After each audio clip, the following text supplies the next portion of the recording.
तो हेलो भाइयों, आज हम करने वाले क्या। तो आज हम करने वाले एक व्हीटस्टोन ब्रिज का प्रूफ सीखेंगे। ऐसा कोई प्रूफ नहीं होगा, हम देखेंगे कि आंसर सच देता है कि नहीं देता। ठीक है, तो इसके लिए अगर इसको प्रूफ देखना है या तो सही देता है या नहीं देता आंसर, उसके लिए आपको सिमेट्री पढ़ना पड़ेगा। ठीक है, अब सिमेट्री रूल क्या कहता है। अब सिमेट्री रूल कुछ नहीं है। सिमेट्री के अंदर दो चीज़ आती है, एक आता है मिरर सिमेट्री है, और एक आती है कोई फोल्डिंग सिमेट्री। एक सेकंड, फोल्डिंग सही मैं हर बार कर सकता हूँ, सही है।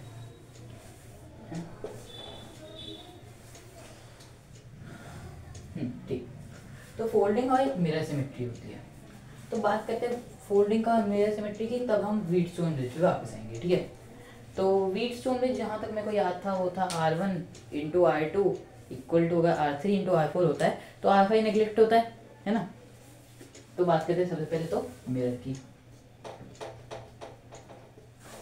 ठीक है, तो मैंने एक क्वेश्चन खुद बना के रखा था मेरे के लिए कि अगर यहाँ पे ये A है, ये मिरर है, अगर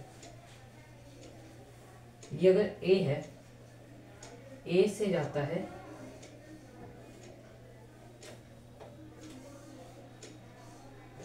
ठीक है,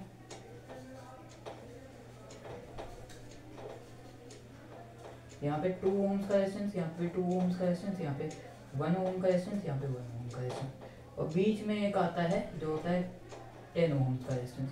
ये तो मिरर क्या कहता है, मिरर तो पढ़ रखा होगा थोड़ा बहुत तो ये है। मिरर क्या करता है, मतलब अगर हम कहीं भी मिरर लगाए, यहाँ पे भी मिरर लगाए, कहीं भी मिरर लगाए, अगर आपके आसपास कोई मिरर है तो खुद देखोगे तो जितना डिस्टेंस आप मिरर से दूर हो उतना ही डिस्टेंस आपका इमेज उतना ही डिस्टेंस आपसे मिरर के अंदर से दूर बनेगा आपसे, है ना। क्लियर होगा ना इतना। मानते हैं कि ये एक मिरर है, यहाँ पे एक ऑब्जेक्ट है, यहाँ से अगर x डिस्टेंस है तो वो same to same x distance यहाँ पे बनेगा ऑब्जेक्ट, और सेम टू सेम बनेगा, है ना। ये LHS इक्वल टू RHS कह सकता हूँ, है ना।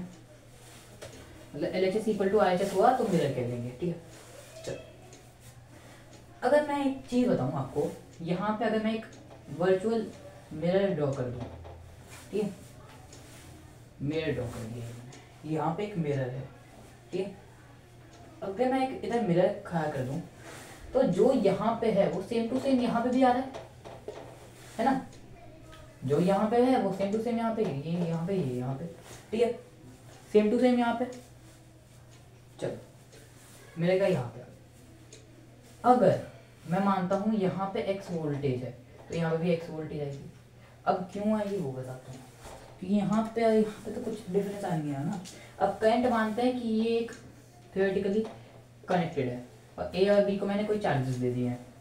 यहाँ से I1 फ्लो हो रहा है, यहाँ से I2 फ्लो हो रहा है, ठीक है। यहाँ से फ्लो हुआ, फ्लो हुआ, फ्लो हुआ, फ्लो हुआ, फ्लो हुआ, यहाँ से भी फ्लो हुआ, फ्लो हुआ, फ्लो हुआ, ठीक है। अब व्हीटस्टोन ब्रिज की अब कोई भी कॉन्सेप्ट अभी दिमाग में मत लाना, ठीक है। यहाँ पे सीधी सादी कॉन्सेप्ट लाओ कि अगर रटो मत, समझ लो कि अगर LHS यानी कि अगर कहीं भी आपने मिरर पुट किया और यहाँ का LHS इक्वल टू RHS आया है, LHS इक्वल टू RHS आया है, तब हम क्या करते हैं, यहाँ जहाँ पे आपने मिरर किया है उधर का काट देते हैं, मतलब यहाँ पे कोई एक फॉल्स रेजिस्टेंस होता है, ठीक है ना, फॉल्स रेजिस्टेंस होता है। अब थोड़ा सा एक ध्यान दो, एक चीज़ बताता हूँ। पोटेंशियल डिफरेंस तो सबको पता है ना, वोल्टेज को कहते हैं, है। यहाँ पे अगर x वोल्टेज है तो यहाँ पे भी x वोल्टेज होगी।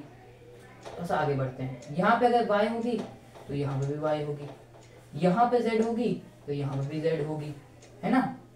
यानी कि यहाँ से जो I2 फ्लो होगा वो यहाँ पे भी I2 ही फ्लो होगा, और जो यहाँ से I1 चालू होगा वो यहाँ पे भी I1 ही रहेगा। यानी कि यहाँ पे जो हमने ये लिया है 10 ओम्स का रेजिस्टेंस, वो तो कुछ है ही नहीं, वो तो ठेंगा यहाँ पे, यानी कि हमको बस डराने के लिए दिया गया है।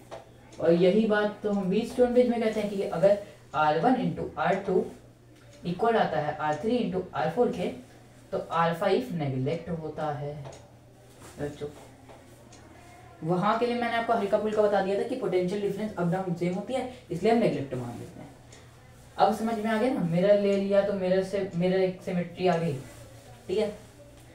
तो फिर इसकी अगर हम मेरे को निकालनी है तो क्या होगा, 1/4 + 1/2 इक्वल टू 1/RE। इतना तो मैं कह ही सकता हूँ कि दिमाग होगा कि ये दोनों अब सीरीज में आ गए हैं।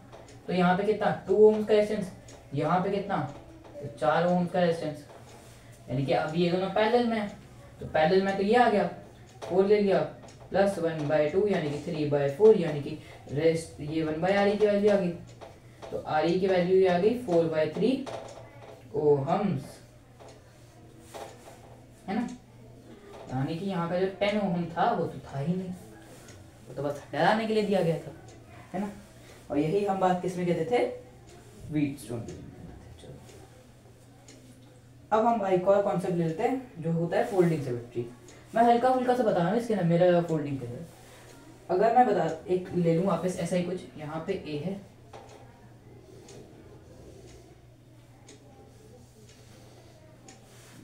ये बी है, ठीक है। यहाँ से वापस कट कर दिया, कट यहाँ से भी वापस कट कर दिया, यहाँ पे रेजिस्टेंस ले लिया, यहाँ पे भी रेजिस्टेंस ले लिया, यहाँ पे भी रेजिस्टेंस ले लिया, यहाँ पे भी रेजिस्टेंस ले लिया, ठीक है।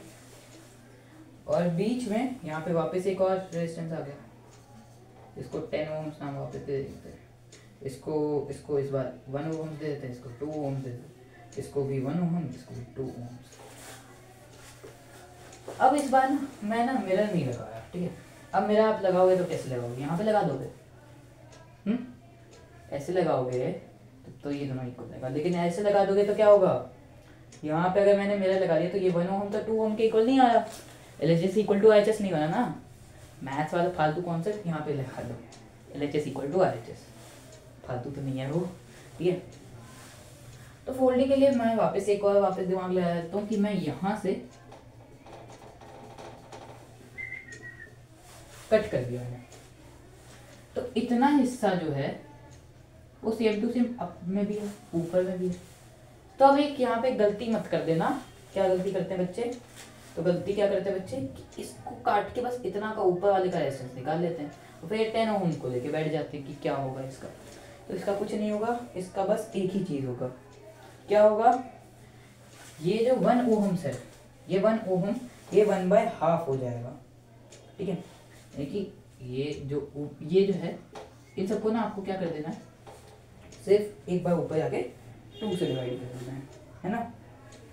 यानी कि ये जो आपने इसको नेग्लेक्ट माना है अब, तो इसके बदले में इसके कारणवश यहाँ पे आप ऊपर हाफ कर दोगे, मतलब /2 कर दोगे, है ना।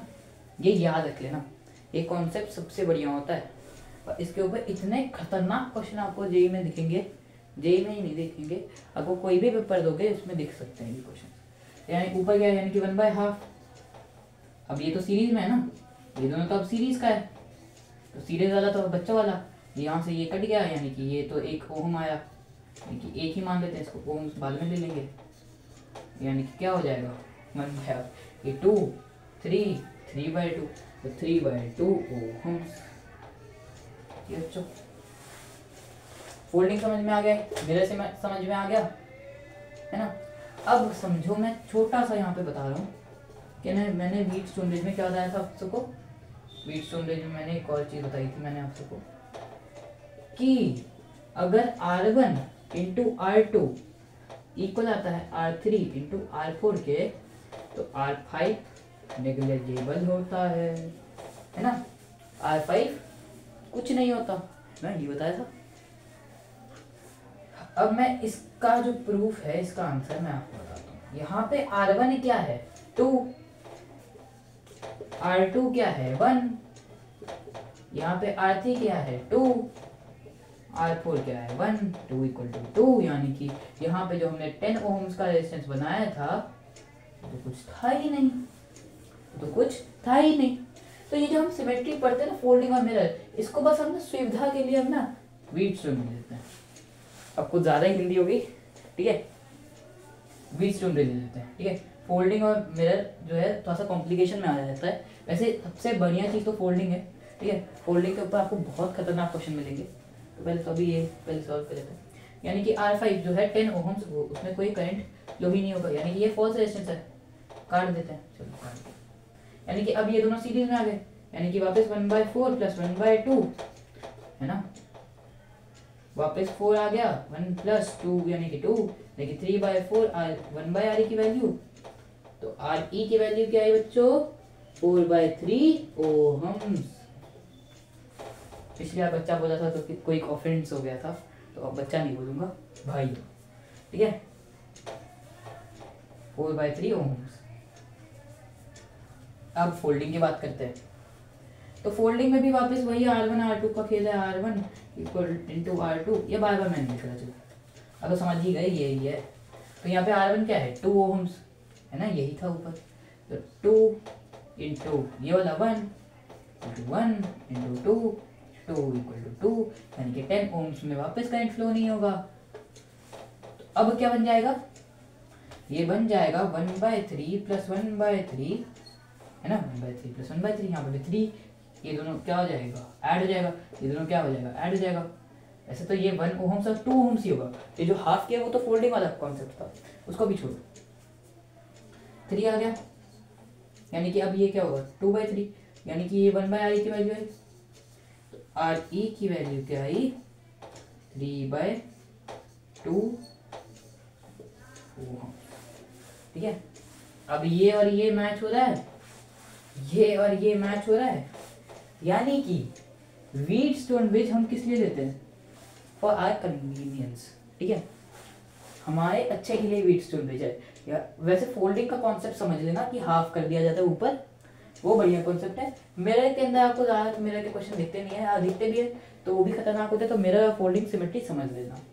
व्हीटस्टोन ब्रिज आपको कुछ हलवे से क्वेश्चन दिखेंगे तो